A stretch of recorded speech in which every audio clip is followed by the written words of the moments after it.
नमस्कार, VK news देख रहे हैं आप और मैं हूं आपके साथ मयंक गौड़। इजराइल और फिलिस्तीन के बीच संघर्ष लगातार बढ़ता जा रहा है।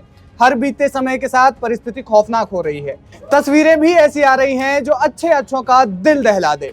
दुनिया इस युद्ध से बढ़ती हुई दिखाई दे रही है। कई देशों ने इजराइल का समर्थन किया है तो वहीं कई देश इसमें फिलिस्तीन का साथ दे रहे हैं। अब जंग तो दो देशों के बीच हो रही है, लेकिन क्या आप जानते हैं कि इस जंग का भारत पर बुरा असर पड़ता दिखाई दे रहा है। जी हाँ, इजराइल और फिलिस्तीन के युद्ध में भारत को भी कई क्षेत्रों में इसका खामियाजा भुगतना पड़ रहा है और आगे भी भुगतना पड़ सकता है, लेकिन किन क्षेत्रों में और कैसे। जिस प्रकार रूस यूक्रेन युद्ध दुनिया के बाकी देशों के लिए परेशानी का सबब बना था, भारत में कई क्षेत्रों में आपूर्ति की कमी होती दिखी थी। इंफ्रास्ट्रक्चर के फील्ड में कई चीजें महंगी हो गई थी। भारत में लोहा और स्टील महंगा हो गया था। इसके अलावा व्यापारिक तौर पर भी भारत को नुकसान झेलना पड़ा था और भी कई सेक्टर्स में भारत को नुकसान पहुंचा था। इसी प्रकार इजराइल फिलिस्तीन युद्ध से भी भारत को झटका लगा है। अब ये झटका किस क्षेत्र में लगा है? आपको बता दें कि ये झटका एक दो या नहीं बल्कि 4 क्षेत्रों में लगा है। जी हाँ, 4 क्षेत्रों में भारत को नुकसान पहुंचा है, जिसमें पहला झटका ये है कि भारत में कच्चे तेल की कीमतों में इजाफा हो रहा है। 7 अक्टूबर को, जिस दिन से ये जंग शुरू हुई, उसी दिन क्रूड ऑयल की कीमतों में 4% का इजाफा हो गया। बताया जा रहा है कि ये कीमतें और ज्यादा बढ़ सकती है, यानी इसका सीधा असर हमारी जेब पर पड़ेगा।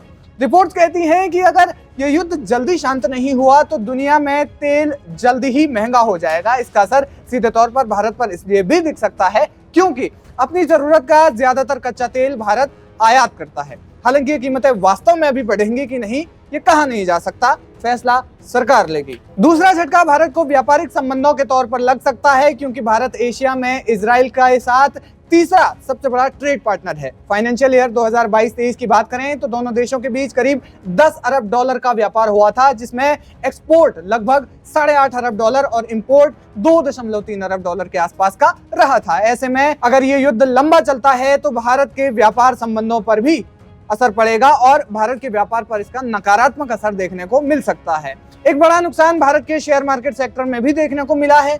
युद्ध शुरू होने के पहले ही दिन BSE यानी बॉम्बे स्टॉक एक्सचेंज का कैपिटलाइजेशन 320 लाख करोड़ से कम होकर 316 करोड़ पर रह गया। यानी कुछ ही मिनटों में बॉम्बे स्टॉक एक्सचेंज में जो कंपनियां लिस्टेड थी उन पर पैसा लगाने वाले इन्वेस्टर्स के 4 लाख करोड़ रुपए एक झटके में डूब गए। ये इन्वेस्टर्स आपकी और हमारी ही तरह आम लोग थे। जिस प्रकार रूस यूक्रेन युद्ध के दौरान भारत को नुकसान झेलना पड़ा था, वैसा ही असर फिर से देखने को मिल रहा है। चौथा झटका न सिर्फ भारत बल्कि दुनिया को भी लगा है। युद्ध अगर लंबा चला तो ग्लोबल इकोनॉमी पर इसका सीधा असर पड़ेगा। दुनिया में इंपोर्ट एक्सपोर्ट कम हो जाएगा, जिससे रोजमर्रा की जरूरी चीजें जिनके बिना हमारा काम चलना मुश्किल है, वो भी महंगी हो जाएंगी। कुल मिलाकर जंग खुद ही एक मसला है। जंग क्या मसलों का हल देगी? दोनों देशों के बीच चल रहे युद्ध से आम नागरिक परेशान हो रहे हैं। फिलिस्तीन और इजराइल में आम नागरिकों का नरसंहार हो रहा है। कई लोग बेघर हो गए हैं, शेल्टर होम्स में रहने के लिए मजबूर हैं, तो अन्य देशों में आम नागरिक महंगाई की मार झेलेंगे। कुल मिलाकर परेशानी एक अमन पसंद इंसान को ही हो रही है। फिलहाल इस खबर पर क्या है आपकी राय, हमें कमेंट करके जरूर बताएं।